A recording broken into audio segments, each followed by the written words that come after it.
Hi, everyone, and welcome to the latest episode of Eye on the Eagles, your inside pass to all things Avila Athletics. I'm Sports Information Director Tim Hackett. We start the show this morning with head women's basketball coach Remy Wolfe. Welcome to the show, Coach. Thanks, Tim. Fully up and running now in the 2023 season, your second season as our head coach. How are you feeling about the team so far through 4 games? What have you learned? Oh, lots of learning in the first 4 games. You got a mostly new roster, lots of new faces, so trying to figure out a lot of that team chemistry and who works well together, who doesn't. Kind of going through some bumps right now on trying to get things straightened out offensively and defensively. And I mean, we've played some good teams, but need to be competing a little bit better than we are. So trying to work through some of that.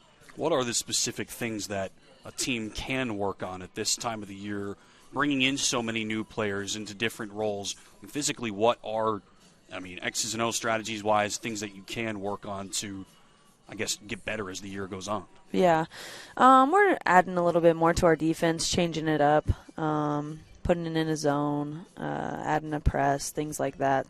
Strategically speaking, just guarding things a little bit differently than we are. And then offensively, adding a few different options to our offense and some new sets and plays for certain people to get better looks than they are right now. You've played 4 games so far against 4 very different types of teams. I feel just the difference in approach, I guess, between game 2 against Baptist Bible going into game 3 against Briarcliff. It felt like totally different types of teams. I have to ask you about Briarcliff because, I mean, they were preseason number 12 in the NAIA. They were number 12 when we played them last week. Are they as good as that, or is it just a number attached to the name? Like, what do you think about the Chargers in the grand scheme of things? Yeah, they're a good team. They're a very good team. They're easily top 25. I think towards the end of the year they'll be able to stay in that top 15, top 10 range. They're a solid team for sure. They have a lot of experienced veteran players, and they can make it happen, and they shoot incredibly well. From the outside, so we played them better than we did last year, and they're better than they were this year. So I don't know. I mean, they're a great team. They're the best team that we'll see all year. So they're a solid team. That's what I was talking about with our team this year. My team on the sideline during the game I literally said that exact thing. That's got to be the best team that we'll see this year because the KCAC looks to be totally different, and Sterling is obviously not ranked right now. They're your ever-presence in the conference, always the number 1 team, always somewhere in the national picture. Doesn't look to be the case this year, and who knows if it will be the case at any point this year, but even if they are at some point, I doubt they'll be top 12. So literally speaking on paper, that seemed like the best team that we'll see. You feel the same way?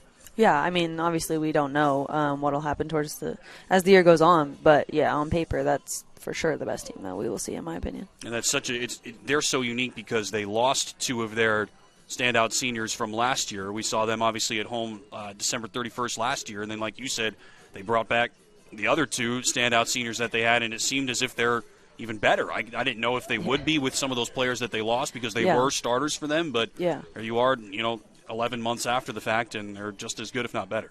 Yeah, they did lose two heavy hitters for them, but I thought they wouldn't be as good either, but then they brought in 2 D2 transfers and then got a little better. So I guess that definitely helps. Yeah, helped them for sure. It's something that we're not unfamiliar with at Avila, I guess. Yeah. But speaking of that, conference play does start off this week. So before we get into the kind of nuts and bolts of the teams and the games this week, what is that transition period from non-conference to conference like? Now, I realize there are more non-conference games coming up, so it's not like you're just conference play or bust from here on in, but it is, as everybody always says, a new season and an opportunity to kind of look at things a different way, I guess. So how are you approaching things with the start of conference play coming up this week?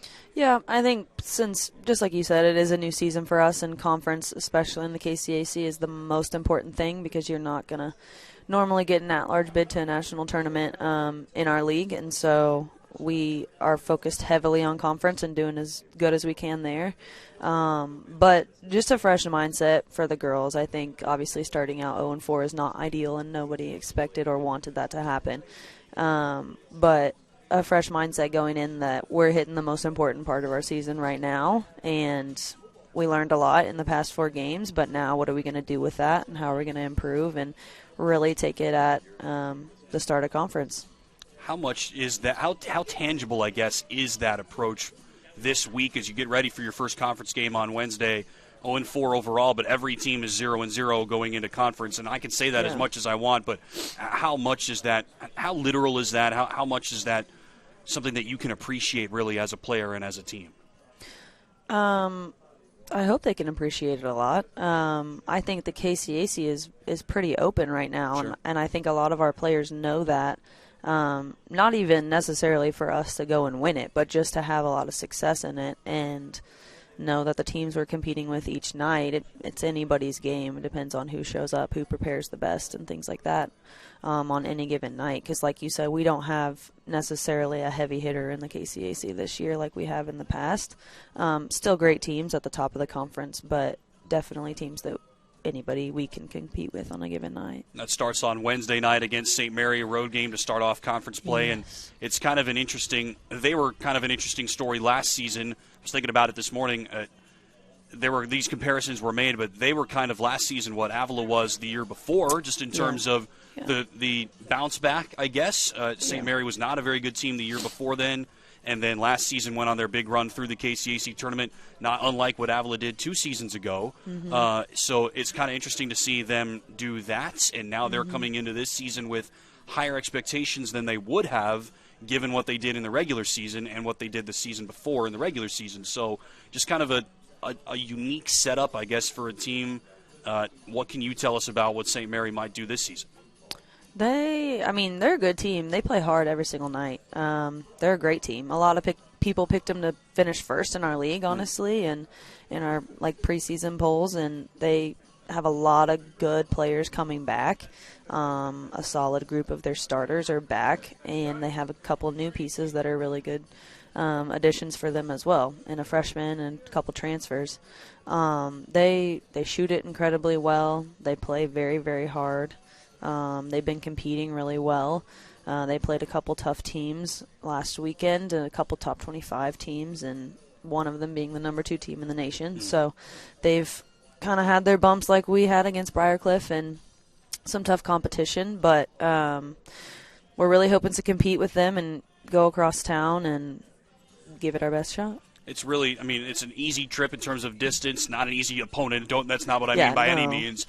I guess my outright question for you is, with St. Mary starting off and then Southwestern coming up this weekend, was the last place team in the conference last year, how much is this an important opportunity for you guys to get off the runway and get taking off? If you'll accept my airplane extended metaphor to start off the season, you're on the ground still. Can you use this stretch as can you use this as a way to turn on those burners and get into the air? I hope so. Man, I hope so. We have 2 good opportunities. I think we match up pretty well to St. Mary's. If we want to defend and come out and compete, then we should be able to play a good game against St. Mary's. If not, it'll be a tough night for us.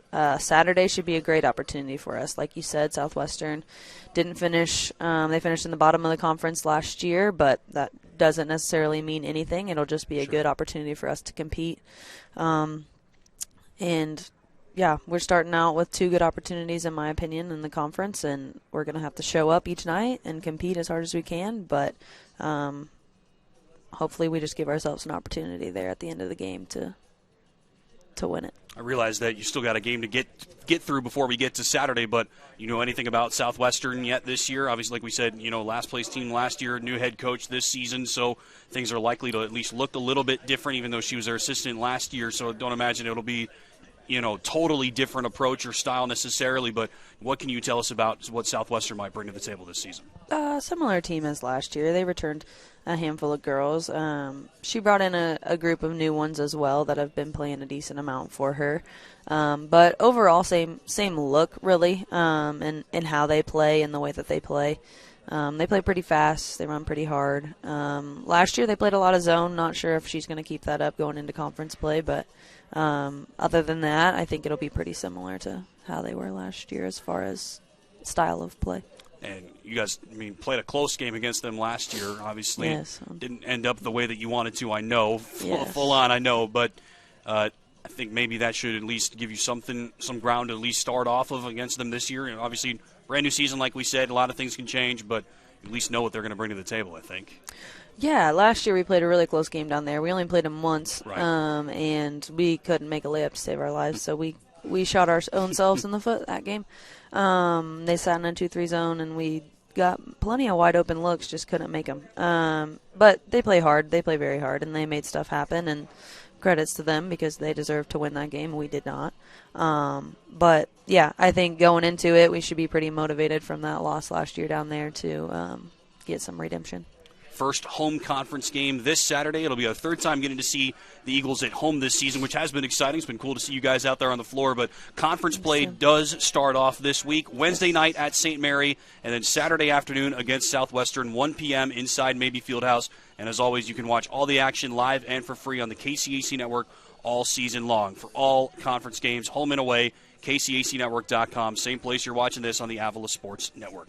Coach Remy Wolfe, thanks for being here. Thanks, Tim. Appreciate it. St. Mary on Wednesday, Saturday against Southwestern to start off conference play for Avila women's basketball. You're watching Eye on the Eagles. We'll be right back with our next coach.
Welcome back to Eye on the Eagles. I'm Tim Hackett, now joined by head men's basketball coach Tyler Bredehoeft. Welcome to the show, Coach. Appreciate it, Tim. And congratulations are in order. You just picked up your first win as our head men's basketball coach. First win as an NAIA head coach last week against Manhattan Christian.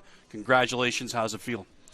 It's good to get one off the board. I told our guys, kind of the same thing. We just kind of get that monkey off their back, get the first win under our belt, and just trying to get better each game. And I think we did that with the Manhattan Christian game. We came in there with a solid game plan, made a few adjustments. Guys executed, fairly well, made enough plays down the stretch to get the win, and that's what it's all about. I appreciate the big picture look at it, I guess. For before we move on to the more important stuff, I guess you would say, how significant was that for you and for your team, knowing that it is win number one of a brand new era of Avila men's basketball with so many new guys, new coaches, all that stuff? How significant was that? I mean, yeah, you want to build that momentum, and hopefully that's something we can kind of get going this week too. We came out against Columbia College and struggled, and then played UMKC, who's much physically more gifted than we were. And then this was the game where, okay, well, we've seen A, we've seen B. Coming into that game, we're like, all right, this is one we can get. We should win this game, and I think it felt good to go and execute and win games that we're supposed to. That's something that I definitely wanted to talk to you about, because you played 3 games so far this season, but the 3 totally different opponents, just literally 3 totally different teams. You've got receiving votes, NAIA school in Columbia, a Division I major school in UMKC, and then an NCCAA school in Manhattan Christian are your first 3 opponents of the season. So, I mean, I don't want to say it was designed like that just to be 3 totally different teams, but just kind of how it has worked out. What was that like, I guess, the differences, if there were any, between the 3 opponents, 3 atmospheres, because they were all road games, obviously. What was it like preparing for those 3 different teams, and how did it manifest itself for the guys? Yeah, the Columbia game to start the year we knew was going to be a really tough one. They have an All-American forward coming back. They had 3 returners coming back from a national tournament team. So the biggest thing we wanted to do was go in there and compete. And we didn't do what we had planned to do going into that game. So we knew that one was going to be really tough off the bat with a lot of new guys. Guys were excited. We had a lot of energy. We didn't know what we needed to. We didn't know what we didn't know going into that game. Sure. And we learned a lot about ourselves that first game, and we had to recalibrate, readjust. Going into the UMKC game, we knew that one was going to be a tough stretch, regardless if we're playing our best or we're still trying to get there. So going into that game, our focus was, all right, we need to make sure we compete. We have relentless effort on every single play.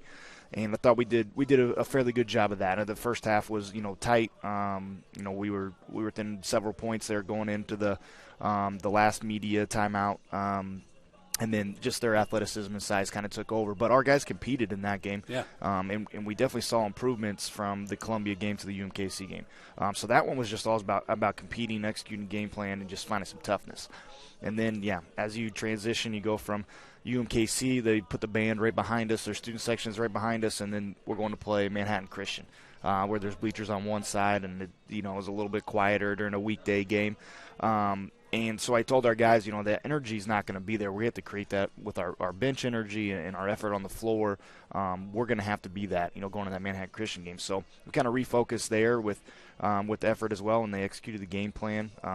And we did enough in that Manhattan game to come away with the win. I don't think we're by no means reaching our peak or where we need to be with anything, but it's good to win a game ugly and still be able to learn from it than lose a game ugly and have to learn that way. No doubt. And you've had to mix in all of these new players. They're not just new to us, but you and I talked about this when you were on the show the last time. They're new to each other. So you've had to work on how to mix all of these different players in. And just looking at box scores, you can see just how much of an impact all of these different guys have had. There's so many guys with 5, 6, 7, 8 points in the box score. There's nobody who's out there scoring 20 a game. So that means that just talking about points, and then, that stretches out to any other stat as well. So for me, having just looked at box scores, and I got to watch, obviously, 2 out of the 3 games as well, but, I got to see a lot of different guys move into a lot of different roles as they try to figure out what they're doing with and for you, and you're trying to figure out what they can do with and for you. So what has that been like, just trying to mix all of these however many, 15 new guys that we've already seen get some serious minutes in over the first 3 games. Yeah, we're trying to find a good balance. So, some guys that have come in from wherever school they came played a pretty different role at that school than maybe what we're trying to get them to play here.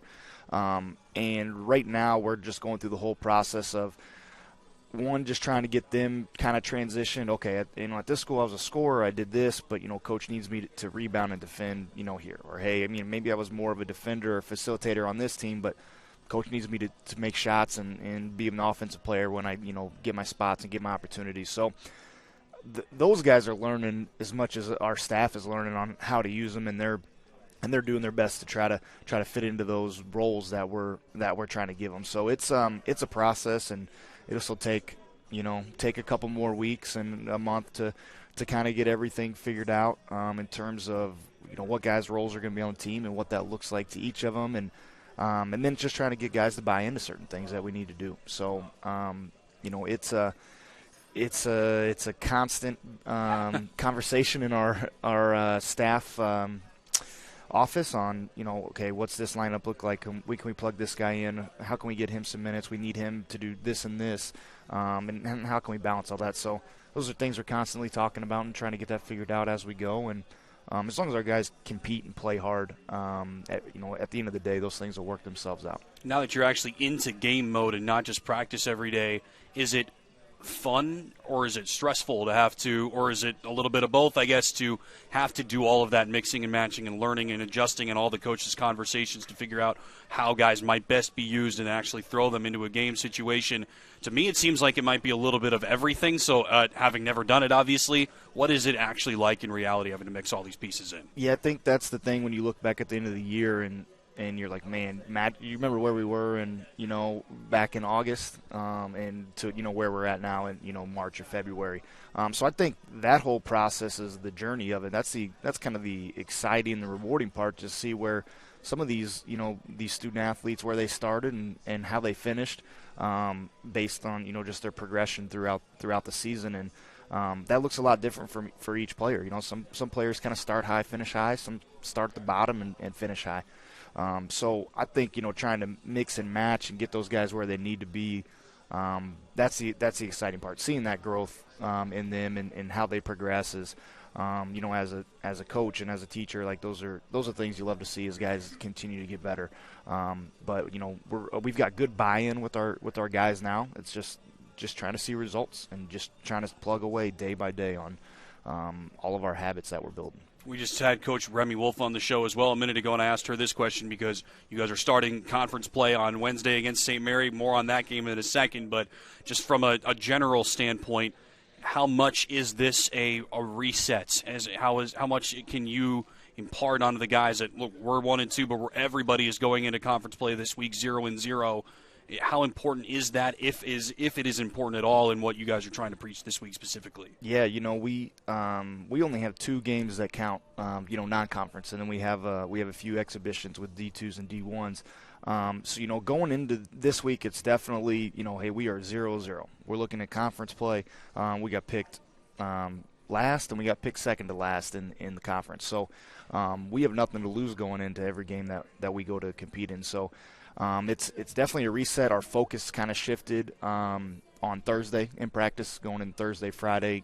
Gave the guys a couple days off this weekend, and then our focus right now is on St. Mary on Wednesday, just trying to get better. But it's definitely a reset. It's a new season. It's a whole different season. We'll play 2 games, conference games this week, and then we have 3 straight exhibition games again. So we'll get to kind of see where we're at after this week. We get 3 more games to adjust and figure out where we need to get better.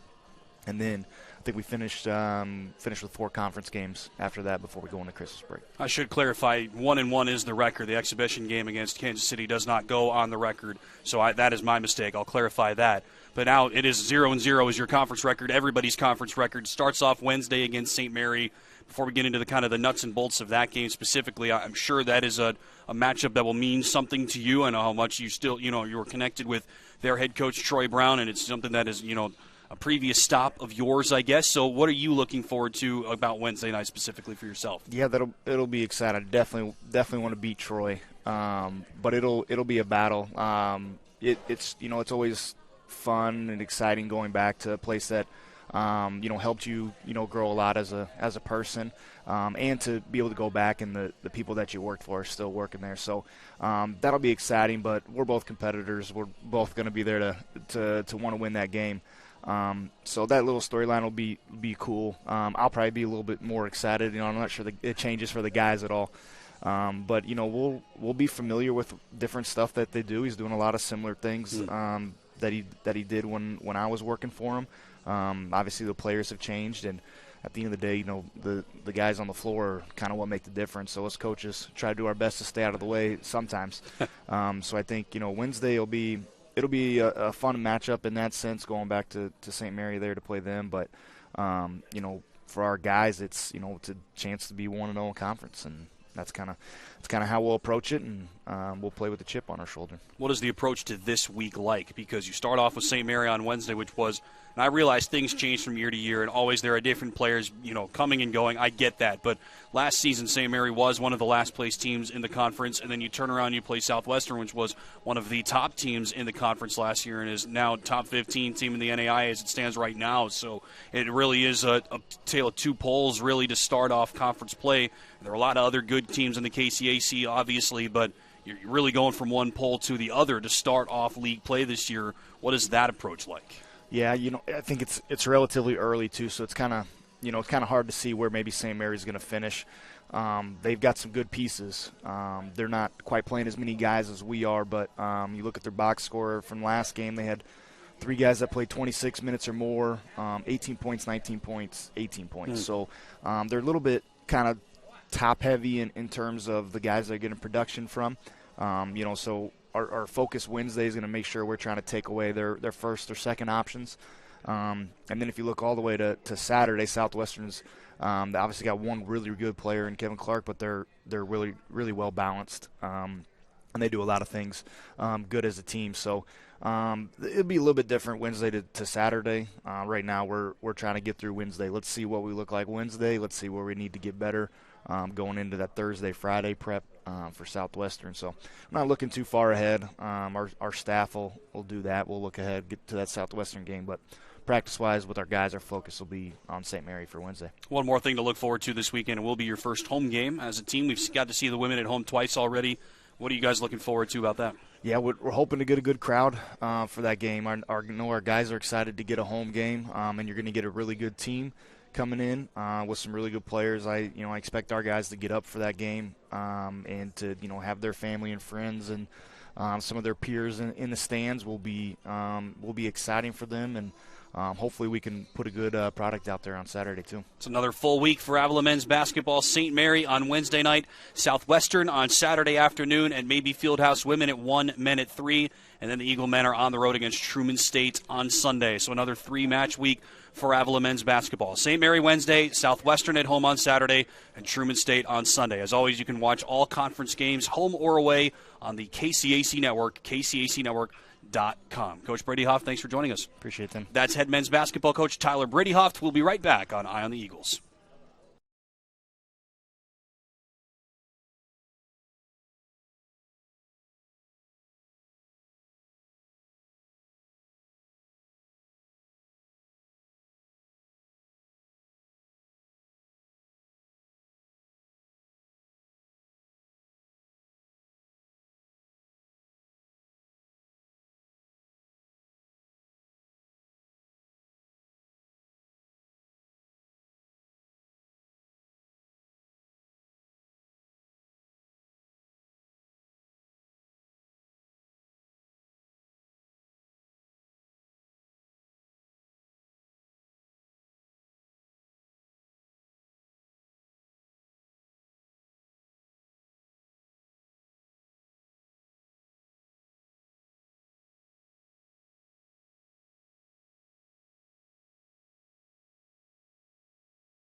Welcome back to Eye on the Eagles, your all-access pass to all things Avila Athletics. Tim Hackett now joined by head bowling coach Paul Wolfe. Welcome to the show, Coach. Thanks, Tim. And welcome home. It's been a busy couple of weekends for you and your team.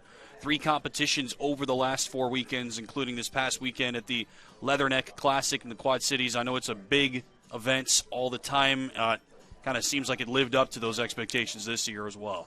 Yeah, it was a good tournament. We like going to Moline and to the Quad Cities. It's a fun tournament. It's a long tournament. It's a grind. But the competition's fantastic, so we enjoy going to that tournament. I know it's before we get into the nuts and bolts of the events itself. I know it's something that means a lot to you just because of where it is and some of your history. So, can you explain to us a little bit what you were telling me before we went on about how this tournament specifically is a bit of a homecoming for you? Well, I wouldn't say it's a homecoming. I get to see a lot of old friends from the Chicago area, guys I bowled against, and some women that bowled on the ladies tour, and it's nice seeing all of them. It's just people that you don't have the chance to interact with a ton, right? Because it's just physically not where we overlap because of where we are and where that tournament is. And like you said before, it's kind of a way to bring in a lot of different teams, I guess, into one area, teams that we don't get to see very often over the course of the year. Yeah, there's a lot of teams from Chicago, Wisconsin, teams from up north that we don't see very much, here when we bowl our local tournaments. So it's good to see him. I ran into a good friend of mine, Steve Jaros, who coaches at St. Francis. And, Steve and I we started bowling together on the PBA Tour in 1984. So it's, it was good to see him and catch up. And, our kids are getting older. And so we caught up one morning at the hotel, and it was really good to see him. It's one of the coolest things about your sport, and you and I have talked about this before, not just on this show, but in general, is that we get the opportunity, and really realistically you get the opportunity to see schools from all over the country, not just NAIA, but different levels of college athletics that the rest of our competing programs never get to see. So there are a bunch of teams in the field, just looking at the standings from this weekend, that I frankly don't even know anything about because we never compete against them in name another sport that we offer. So it's kind of cool to get that exposure, I guess, to see those programs, to learn what these schools are, because again, I wouldn't know a lot of these programs otherwise. So it's a cool little cultural exchange, I guess. It is, and it's what's funny is when you bowl qualifying, you're moving. If you're on the right lane, you're moving right every game, and if you're on the left lane, you're moving left every game. Okay. So you're bowling with a different team every set, and I can't tell you how many coaches ask me where Avila is. And likewise, I had to ask them where they were from. Sure. I had no idea where Governor's State was. Apparently, it's in South Chicago. I had no idea where it was. But they're also an NAIA school. But when you tell them, oh yeah, we're in Kansas City, Missouri, and they just go, really? So it's cool, meeting some of these other coaches and these other programs. And there's a lot of first-year programs that bowled this week that I'd never seen before, so it was pretty cool. It's just growing like crazy. So first year programs involved in as well, so we can really see kind of the growth of the sport at the college level, not just the NAI level, but at college bowling writ large, continuing to grow. Absolutely. What have you learned about your team through your first couple of competitions? Again, it was supposed to be 4 straight weekends of competition. All right, well, let's go with the specific question first before the general question. Not able to compete the previous weekend at Hastings. But overall, it was 3 competitions in 4 weekends. So both, I guess my general question is, what have you learned about your team so far over the start of the season? That we're super young. It just takes a lot to get them, gelled. And once you do, their enthusiasm is contagious. And, we kind of got it going this week, especially on the girls' side. They were having a lot of fun the last 2 sets, and it was fun to watch. The guys, it's a different story. They're all, they all think they're home run hitters. They all like to strike, and they can strike. They can strike with anyone in the country. What they have to do is fill frames and make spares, and that's where our shortcoming is. Like I said, they can strike with anyone, but you can't win with just home run hitters. You have to have the singles hitters to win these things. And, I mean, this sport is so math-based. Most are, obviously, but since everything comes down to standings, which is based on total pins, you have to – what I've learned more over the years from talking with you is that the only way to compete for any team, not just you, but for any team, is to have guys or girls go out there and consistently score. Because if you've got people that are going to hit 250s or better occasionally, that's great, but you have to have a whole team of guys or girls that are going to hit 200 or better consistently across the day, rather than just a couple smatterings of elite scores all the time. They have to be consistently very good. Otherwise, you're not going to have a chance to compete in the overall standings. Absolutely. I mean, Max Sturgeon came out of the gate with 279 this tournament, first game, and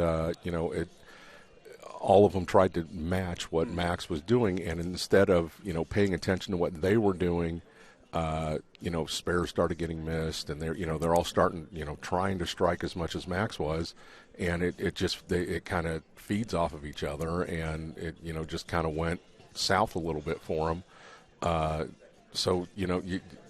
Max has had two really, really good games in competition this year. He's had a 296 and then a 279, which might have been the high game this week. Sure.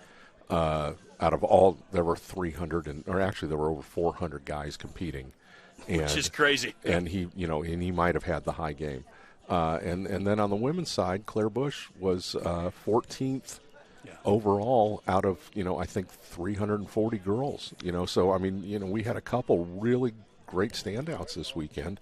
But the thing is, it's a team game, so you got to get them all together on the same page. Saw one of on the women's side, there was a JV athlete who finished in the top 10. Yes. I forget who, but that's just wild to me.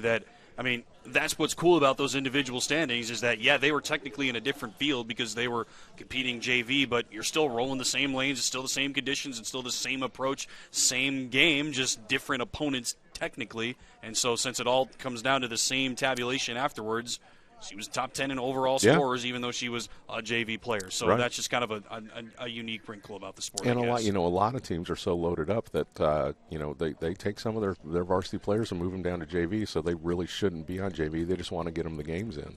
And so they would be on varsity in a lot of other places. Oh, a lot of other places, sure. Can you describe to me how, I know this is such an important aspect of your sport, and like you said, especially, we know how talented, how capable, we're just talking about the guys for now, we'll get back to the girls in a second. We know how talented a lot of those guys are. We've seen just about all of them have great games at times, talking about the veterans at this point since you have been here, but I know how important the getting on base, to use your baseball metaphor, how important that is for momentum, experience, to compete in not just in the weekend events, but over the balance of the season. Can you describe how missing spares consistently makes you feel? Makes me feel personally? Yeah. Cantankerous. Yeah. Yeah. It's that bad, huh? Oh yeah, it's not good.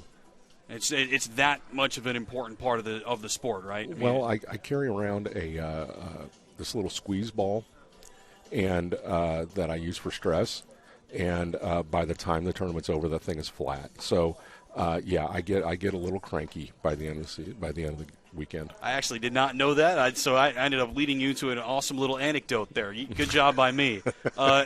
Talking about the women, because I promised me to go back to them too. It's been a kind of an evolving team, I guess. What have you learned about your personnel on that team as the year goes on? Because you knew going in you would have a few mainstays, and there are just more guys to deal with and to figure out how they're going to align. So maybe that's a different, beast to tame. But for the women, there's fewer of them. And so what has it been like to try to mix all of those different athletes in so you can try to figure out who your best 5 or 6 are? Well, I've got excuse me, I've got 4 that I really like. And then finding that 5th has been kind of an experiment. And, once I find that 5th, I think we'll be fairly competitive. But it's just trying to, get the games in for that 5th bowler to get them some experience. And I've been taking different ones every tournament and trying to get them some games in. So I think, for my 1, 2, 3, 4 are all pretty strong, and they're veterans, and they've been, well, they're not veterans. I've got 2 freshmen that are starting, and then I've got the 3 in Devin Coleman and Claire Bush and Kirsten Zerjaks that have, they're pretty solid.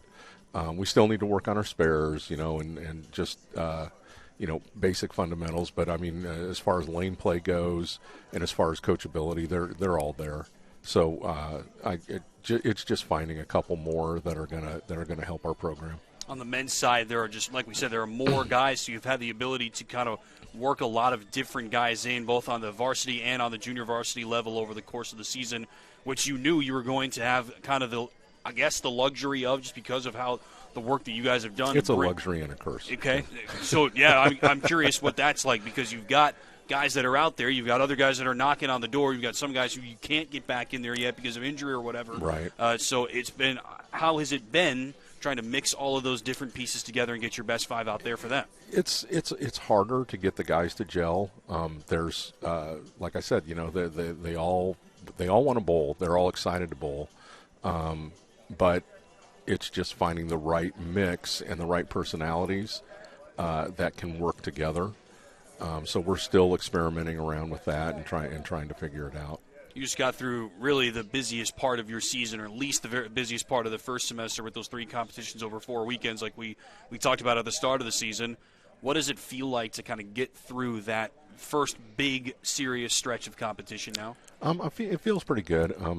You don't realize when you're doing it how much work goes into it. It's a lot of work. It's a lot of stress. We've had travel situations this year that have not been ideal. But I'm right now I feel pretty good about it, and kind of glad that this semester, until this semester is kind of over and we've got that under our belt, we seem to play better the second semester.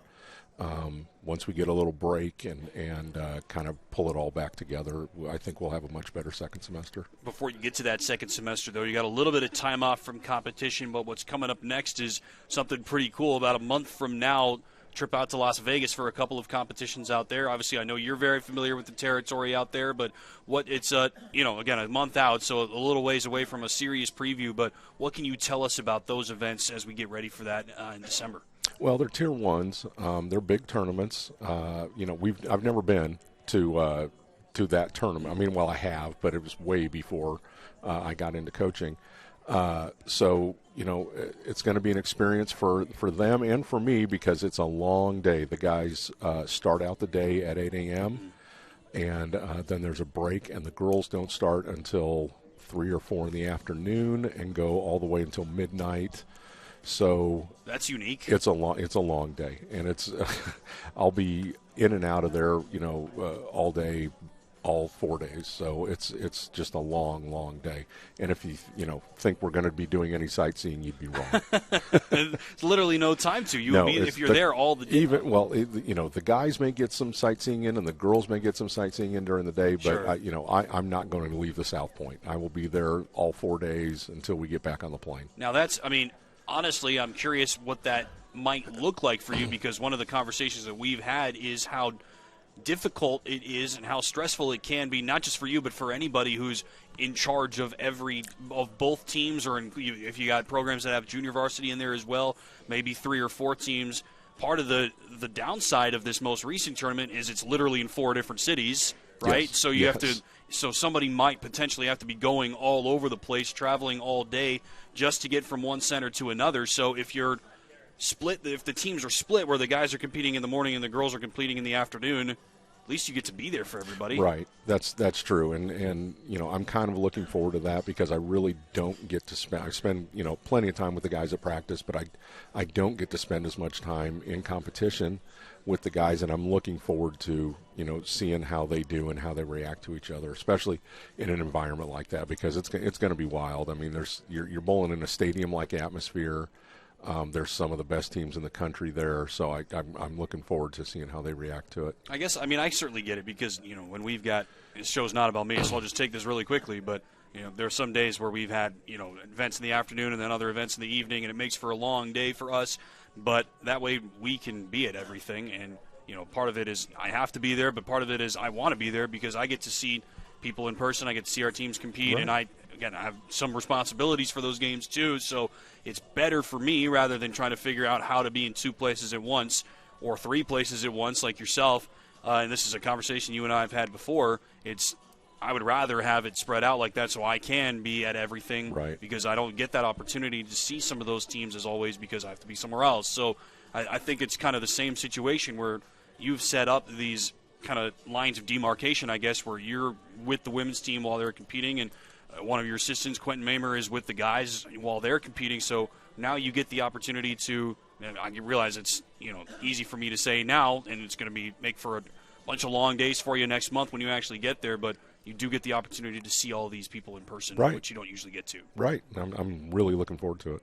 Now, that's coming up next month, a couple of events in Las Vegas a month from now to round out the first semester of Season 3 of Avila Bowling. Coach Wolfe, thanks for being here. You bet. And happy birthday to you as well. Thank you. Thanks Thank for you. spending part of your day with us, and thanks for everything you've been doing for me and you've done for me over the last couple of years. You I bet, Tim. really Thank you. appreciate it. You bet. And thank you for watching Eye on the Eagles. That's all for us this afternoon. We'll see you same time, same channel next week. Thank you, as always, to Tanners at Red Ridge for hosting us. Thank you to executive producer Darian Miner for helping put all of this together. For all of us at Avila Athletics, I've been Tim Hackett. We will see you next week, same time, same channel, 11:30 a.m. right here on the Avila Sports Network. Until then, so long from Tanners.